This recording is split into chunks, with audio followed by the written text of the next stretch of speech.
आज हम बनाएंगे आलू और सूजी की बहुत ही टेस्टी चटपटी मसालेदार पूरियाँ। आप इन्हें ब्रेकफास्ट, डिनर, लंच किसी में भी बना सकते हो। ये बहुत ही टेस्टी लगती है और खाने में भी बहुत मज़ेदार लगते हैं। तो हेलो फ्रेंड, कैसे हो आप सब? आई होप आप लोग अच्छे होंगे। तो चलिए आज हम शेयर कर रहे हैं आप लोगों के साथ सूजी और आलू से बने बहुत ही मज़ेदार पूरियों की रेसिपी, जो बनाना तो आसान है ही, खाने में ही बहुत ही मज़ेदार ये लगते हैं। तो सारे मेज़रमेंट मैंने इस कप से ही किया है। तो मैंने इससे डाले हैं आधा कप सूजी और मैंने पानी भी उतना ही लिया है, लेकिन हमें पानी इतना नहीं डालना है। पानी अगर हमारे 2-3 चम्मच में ही हमारे सूजी अगर भीग जाए तो उतना ही हमें पानी डालना है। अगर आप पानी ज़्यादा डालकर इसे भिगो देंगे तो जब आप पूरियाँ बनाएंगे तो इसमें आटे ज़्यादा पड़ जाएंगे, जिससे हमारे जो पूरी आलू और सूजी का टेस्ट ख़त्म हो जाएगा और सिर्फ आटा ही लगेगा। तो मैंने 2 से 3 चम्मच में ही सूजी को अच्छी तरह से भिगो दिए है। अब इसे हमें ढककर 10 मिनट के लिए इसे हमें रख देना है। तो ये तो अच्छी तरह से 3-4 चम्मच में ही पानी में ही भीग गए हैं। अब इसे चलिए हम 10 मिनट ढक कर रख देते हैं। तो इधर मैंने आलू बॉयल किए हैं। आलू को बॉयल करने के बाद अच्छी तरह से आप इसे ठंडा कर लें। ठंडा कर के ही इसे हमें कद्दूकस करना है। अगर आप इसमें गरम में ही कद्दूकस करेंगे तो जो पूरियाँ आटा लगाएंगे तो उसमें आटे की मात्रा ज़्यादा हो जाएगी, इसलिए आप इसे ठंडा कर लें। उसके बाद आप इसे कद्दूकस कर लें। अगर आप इसे हाथों से मसलते हैं तो उसमें गुठलियाँ रहेगी, जिससे जब आप पूरी बेलेंगे तो उस टाइम आपको परेशानी होगी, इसलिए आप इसे कद्दूकस कर ही लें।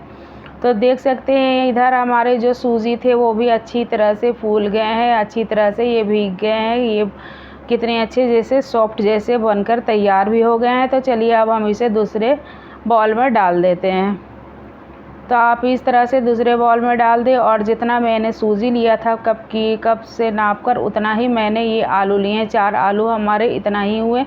तो हमें बराबर ही सारा चीज़ डालना है। तो आप बराबर डालेंगे तो इसका टेस्ट बहुत ही अच्छा आएगा। तो चलिए इसे हमें तीखा चटपटा बनाने के लिए मैंने कूटी हुई लाल मिर्च ली है। आप मिर्ची अपने टेस्ट के हिसाब से लें, तीखा आपको जिस तरह से जितना रखना हो। और आधा चम्मच मैंने लिया है हल्दी पाउडर। हल्दी पाउडर आप डालेंगे तो हमारे जो पूरियों का कलर बहुत ही अच्छा आएगा। और यहाँ पर मैंने लिए है कसूरी मेथी, जिसे मैंने हाथों से अच्छी तरह से क्रश कर डाल दिए है। और ये हमारे धनिया पत्ती जो हमने बारीक काटे हुए हैं। अब इसे अच्छी तरह से हमें सूजी और आलू को अच्छी तरह से हमें मिला लेना है। आप आलू अगर ठंडा करके डालेंगे तो इसमें नमी कम रहेगी, और जिससे हमारे जो आटे हम लगाएंगे तो उस टाइम हमें आटे की मात्रा कम से कम हमें इसमें इस्तेमाल होंगे। अगर आप गरम में करेंगे तो गरम में आलू को मैश करेंगे, मिलाएंगे, कद्दूकस करेंगे तो उसमें आटा हमारा ज़्यादा पड़ जाएगा। अब इसमें मैंने डाले हैं स्वाद अनुसार नमक। और यहाँ पे मैंने लिया है 1 कप आटा। अगर हमें जितने की ज़रूरत हो उतना ही हमें डालना है, कि सिर्फ इसके जो आलू की नमी है, मॉइस्चर है, वो ख़त्म हो जाए। तो मैंने थोड़े डालकर इसके अच्छी तरह से डो हमें तैयार कर लेना है। तो रोटी की डो हम लोग जिस तरह से आटे का लगाते हैं, तो ये पूरियों का डो हमें उससे थोड़ा सा टाइट रखना है। तो देख सकते हैं आप कि हमारा इतना सा आटा बच भी गया। जितना हो सके आटा का इस्तेमाल आप कम करें तो ही हमारे सूजी और आलू का टेस्ट इसमें आएगा। अब इसके ऊपर अच्छी तरह से तेल लगाकर इसे हमें 10 मिनट के लिए रेस्ट में रख देना है, कि 10 मिनट में ये और अच्छी तरह से फूल जाए। तो आप इसे अच्छी तरह से मिलाकर इसके ऊपर तेल लगा दें। तेल लगाकर इसे अच्छी तरह से आप ढककर इसे रख दें। तो चलिए अब हम इसे ढककर रख देते हैं। और इसके साथ खाने के लिए मैंने बनाया है लहसुन और मिर्ची की रायता। तो आप इस रायता को बनाकर खाएंगे, बहुत ही ये टेस्टी लगेंगे। तो इसमें मैंने लिया है लहसुन, मैंने लिया है 10 से 15, जिसे मैंने छील लिए हैं। और 1 टुकड़ी मैंने लिया है अदरक, और मैंने इसमें लिया है 8 से 10 हरी मिर्च।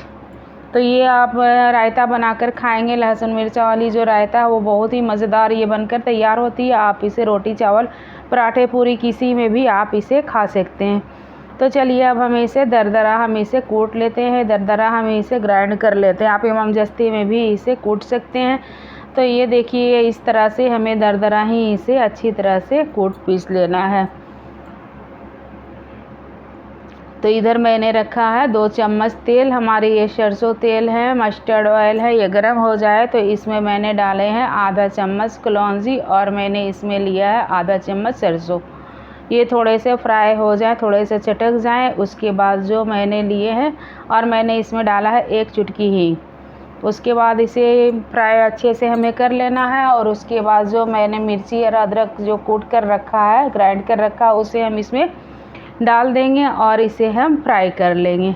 फ्राई हमें बहुत भी ज़्यादा नहीं करना है, बस इतना हो जाए कि जो हमारे लहसुन का स्मेल है वो ख़त्म हो जाए, वो अच्छी तरह से इसमें उसका स्मेल ख़त्म हो जाए, बस उतना ही हमें इसे फ्राई करना है। ऐसा नहीं कि इसे हमें फ्राई कर लाल ब्राउन ये सब नहीं हमें करना है, सिर्फ थोड़ा ये फ्राई हो जाए कि लहसुन का जो महक होता है, स्मेल होता है, वो निकल जाए। तो ये अच्छी तरह से ये फ्राई हो ही चले हैं। तो इसमें मैंने डाला है नमक, स्वाद अनुसार मैंने नमक इसमें डाले हैं और इसमें आप इसमें चाट मसाला वगैरह कुछ भी आप डाल सकते हैं, काला नमक भी आप इसमें डाल सकते हैं। तो ये आप अच्छी तरह से ये फ्राई हो ही चले हैं। उसके बाद मैंने इसमें डाले हैं दही। तो आप देख सकते हैं कि अच्छी तरह से फ्राई हो गए हैं। तो इस तरह से हमें फ्राई अच्छी तरह से हमें कर लेना है कि इसका जो महक है, स्मेल है, वो निकल जाए। अब मैंने इसमें डाला है दही। दही को मैंने फेंट लिया है। आप इसे थोड़े से पानी डालकर फेंट लें इस तरह से।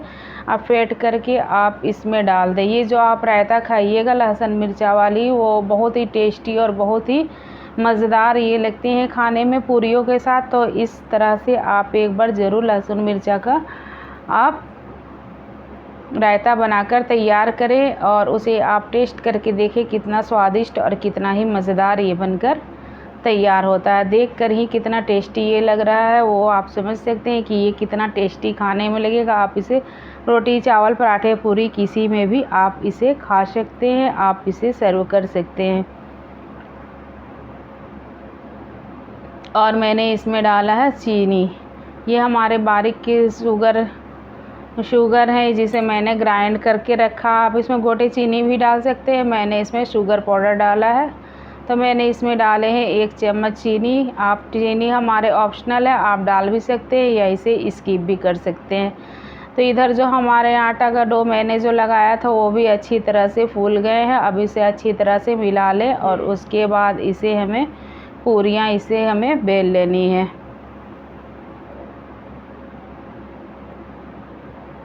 तो अपने हाथों में तेल लगाकर इसके छोटे छोटे से लोई बनाकर आप इसकी पूरियाँ बेल लें, या आपको जिस साइज़ में बेलनी है उस तरह से आप पूरियाँ बेल कर तैयार कर लें। अगर बड़े साइज़ की आप बनाना चाह रहे हैं तो आप बड़े भी बना सकते हैं, या छोटे छोटे सी पूरियाँ बेल कर आप तैयार करना चाहते हैं तो उस तरह से भी आप पूरियाँ बेल कर तैयार कर सकते हैं। ये जो आलू और सूजी की पूरी जो होती है बहुत ही टेस्टी और बहुत ही मज़ेदार होती है। आप इसे चाय के साथ भी सर्व कर सकते हैं, बहुत ही मज़ेदार और बहुत ही ये टेस्टी बनकर तैयार होती है। और ये बिल्कुल ही सॉफ्ट बनकर तैयार होते हैं। आप इसे 2 से 4 दिन बाद भी खाइएगा तो ये सॉफ्ट ही बने रहेंगे। इस तरह से हमें बेलकर सारे को तैयार कर लेना है। तो इधर मैंने चूल्हे पे तेल रखी है, वो भी गर्म हो जाए उसके बाद हमें सारे पूरियों को फ्राई कर हमें बारी बारी से इसे हमें निकाल लेना है। ये पूरियों को आप अगर सफ़र में जा रहे हैं तो आप उस टाइम भी आप इसे बनाकर सफ़र में ले जा सकते हैं। ये 2 से 4 दिन तक भी आप इसे रखकर खाएंगे, ये बिल्कुल ही सॉफ्ट ये रहते हैं। तो इस तरह से आप बनाकर तैयार करें और इसे डालकर अच्छी तरह से आप इसे फ्राई कर निकाल लें। तो इसे हल्के हाथों से आप इसे चम्मच से थोड़े से टप टप करेंगे तो ये फूल जाएंगे। ऐसा नहीं कि ये हमारे आलू की पूरी हैं तो वो नहीं फूलेंगी, आप इसे आराम से ये फूली फूली सी पूरियाँ बनकर तैयार होती है। तो आप देख सकते हैं कि ये हमारी कितनी अच्छी तरह से ये हमारे आलू की पूरी फूल गई है। तो उसी तरह से हम एक और आपको करके दिखा रहे हैं। आप जितने भी पूरियाँ बनाएंगे, अगर आप अच्छे से आटा लगाए हैं, आटा का डो अच्छी तरह से आप तैयार किए हैं तो आपके सारे पूरियाँ एकदम गुब्बारे की तरह फूल कर तैयार होगी। तो इस तरह से हमें कर लेना है। ना तेल को ना चूल्हे को हमें ज़्यादा फास्ट रखना, तेज़ रखना, और ना हमें इसे कम रखना। तेल हमारी गर्म हो जाए अच्छी तरह से उसके बाद ही हमें इसमें सारे फ्राई कर निकाल लेना। तेल गर्म हो जाए उसके बाद आँच को थोड़े आप धीमे कर दें। क्योंकि आलू की पूरी है तो उसमें थोड़ा अगर आप तेज़ आंच में इसे छान कर निकालेंगे, फ्राई करेंगे तो उतना ये नहीं फूलेगी। तो इस तरह से आप सारे पूरियों को अच्छी तरह से फ्राई कर निकाल लें।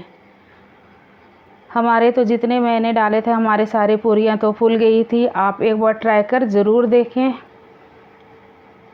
तो चलिए हमारी पूरियाँ अच्छी तरह से फ्राई हो गई है। इसी तरह से हमें सारे को फ्राई कर निकाल लेने हैं और इसे हमें गर्मा-गर्म सर्व करना। आप इसे ठंडा भी खा सकते हैं। तो चलिए मैंने इसे गर्मा-गर्म सर्व किया है। तो अभी सर्विंग प्लेट में डालकर आप इसे गर्मा-गर्म सर्व करें। बहुत ही मज़ेदार और बहुत ही टेस्टी ये बनकर तैयार हुई है। आप इसे मीठे के साथ भी खा सकते हैं, आप इसे चाय के साथ भी खा सकते हैं। बच्चे लोग भी बहुत शौक़ से ही इसे खाएँगे। तो इसी तरह से हमें सारे पूरियों को अच्छी तरह से फ्राई कर निकाल लेना है और फटाफट इसे सर्व करना है। तो चलिए अब देखकर ही लग रहा है कि कितना टेस्टी और कितने ही ये मज़ेदार ये बनकर तैयार हुए हैं। ये आप कोई भी ग्रेवी वाली सब्ज़ी के साथ आप इसे सर्व कर सकते हैं। तो मैंने चने और आलू की ग्रेवी वाली सब्ज़ी रखी है और ये मैंने जो अभी लहसुन और मिर्ची की जो रायता बनाया था वो रायता के साथ इसे मैंने सर्व किया है। तो आप इस तरह से बनाकर सर्व करें। कोई गेस्ट भी आए तो आप इसे सर्व करें, वो आपका नाम ही लेंगे। बहुत ही टेस्टी और बहुत ही ये मज़ेदार बनकर तैयार होती है। तो चलिए हमारी सूजी और आलू की पूरी बनकर तैयार हो गई है। तो हमारे बनाने का तरीका आपको कैसा लगा? अगर हमारे बनाने का तरीका आपको अच्छा लगा तो लाइक, शेयर, सब्सक्राइब ज़रूर करें। तो देख सकते हैं ये पूरियाँ कितनी ही सॉफ्ट, कितनी ही मुलायम है। तो चलिए मिलते हैं नेक्स्ट रेसिपी में, नेक्स्ट वीडियो में। Bye bye.